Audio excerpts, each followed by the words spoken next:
In the past 10 years, I've made over 50 million with my e-commerce business. But if I were to make my first million all over again, I would actually do it completely differently. So in this video, I'm going to reveal the 3 best businesses that I would start if I was a complete beginner and wanted to make my first 7 figures in the next 12 months, so that you can pick one of these to start today. The first business model that I would start is productized service. Productized service may sound counterintuitive, but you can actually sell a service as a product, and this is one of the best business models to start with. Over the past year, productized services have become a growing trend. From 2020 to 2023, everyone was told to start an agency, which at a time had a low barrier to entry. But as people tried it, they realized that competition was high and it was difficult to offer SEO, Facebook ads, copywriting, and 5 other services at the same time. You would just stretch too thin and clients wouldn't get the results they wanted. So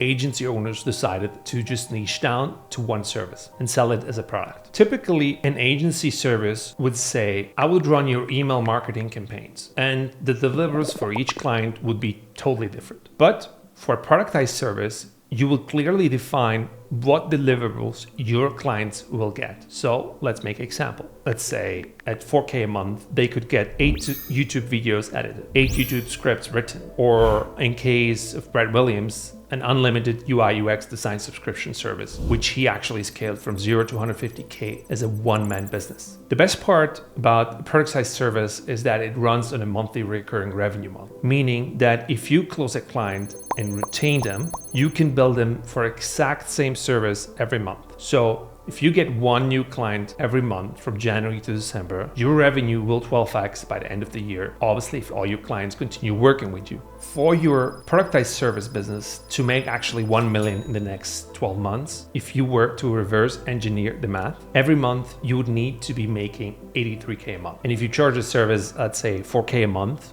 you would need actually 21 recurring clients. If you know how to get one of those clients to pay you on a monthly basis, all you have to do is the exact same thing to get more of those same clients. So your cost as a business is also very predictable because you are offering the same deliverables for every client, which makes it a relatively lower risk business to start actually. And because you're offering services and not physical products, you can keep profits at over 90% margin or even 100% if you fulfill the service on your own. And as your business grows, when you hire employees to help you deliver services, you will still maintain a 70 to 8% margin. So in terms of what you could turn into productized services, there's a ton of agency services that could translate into fixed deliverables, such as, let's say, email marketing.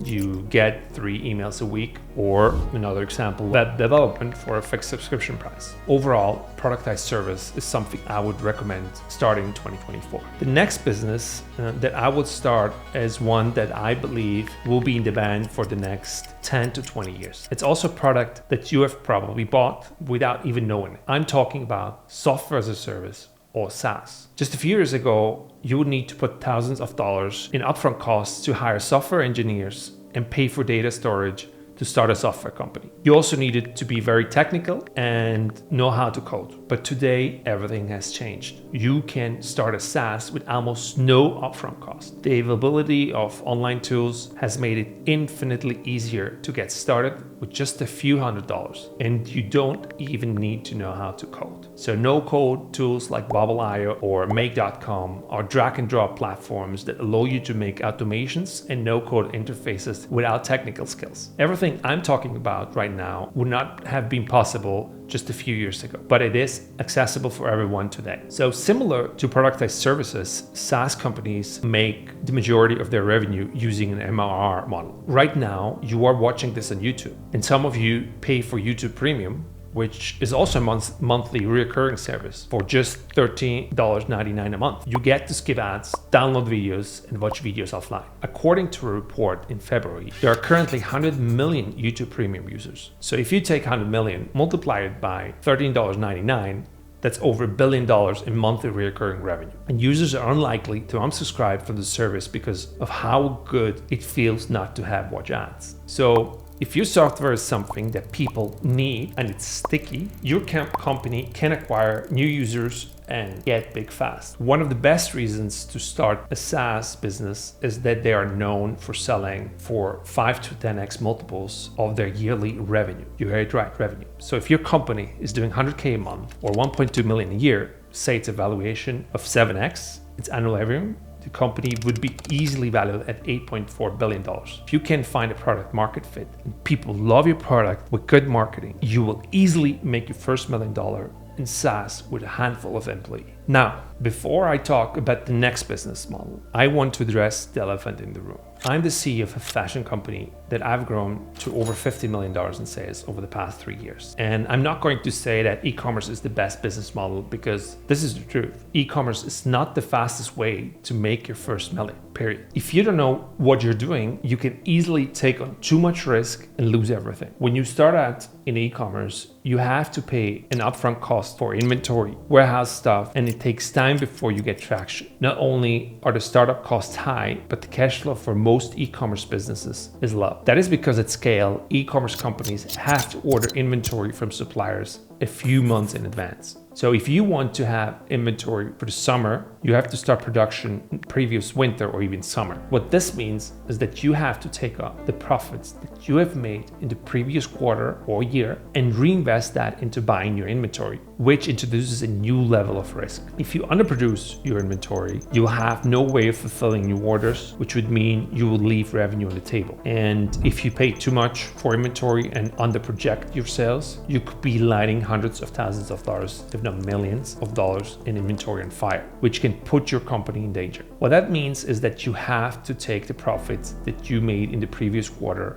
and reinvest that into buying new inventory, which introduces a new level of risk. This is not to say that e-commerce is a terrible business to be in. There are thousands of billion-dollar companies built with physical goods. And if you have the experience and knowledge, e-commerce is very scalable and much easier to grow over 100 million than, say, productized service. But it is not the smartest business to grow if you're just starting out. Instead, I would much rather you start this next business, which has been the biggest talk around town recently: paid communities. Alex Hormozi is one of the leading faces in the business space with 2 best-selling books and over 2 million YouTube subscribers. He bought a stake in Sam Owen's School, a community building platform, and now he's saying that starting a paid school community is the easiest way to make your first 10K a month. This concept has gained traction among content creators looking to monetize their following and build a thriving community around their knowledge. Paid community is essentially a membership-based platform where users pay a recurring fee to access exclusive content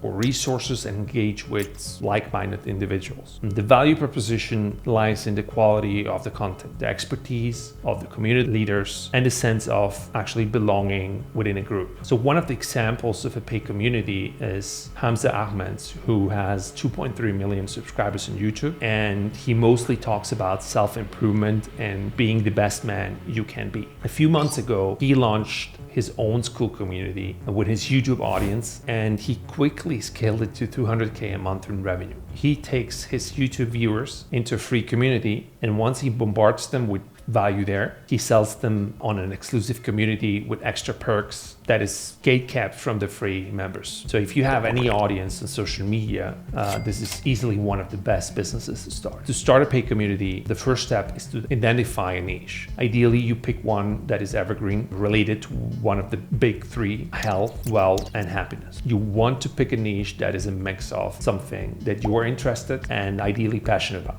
and the niche that is also in high demand. You don't want to pose as a fake guru who has no idea what he's talking about. That will be always a recipe for disaster. So once you've selected your niche, and the next step is to choose a platform to host your community or course content, and their School and Discord is actually one of the best choices to go. So from there, you can get people into your community through a combination of social media marketing, paid ads, or just simply word of mouth. When done right, your community should be engaged and everyone should be sharing wins, tips, general advice to help each other. There should be private discussions, regular calls, and up-to-date content so that your community members can stay active and interested in getting better at whatever skill they paid to learn. If the product and community is good, members will willingly pay a small monthly fee just to have access to that information. they would not find anywhere else, and they will be around like people like them. To hit your first 10K a month with your paid community, you only need 100 active subscribers to hit that 100K a month goal. This is all monthly recurring revenue,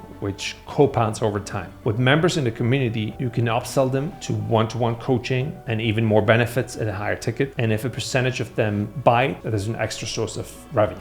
Those are the 3 best business models that I would start in 2024 if I wanted to make my first $1 million all over again. Part of making your first million is not just the business model that you pick, it's also the beliefs that you have to learn. Click on this video over here to learn the 3 core philosophies that I learned to make over 50 million in 3 years. And I will see you in the next one.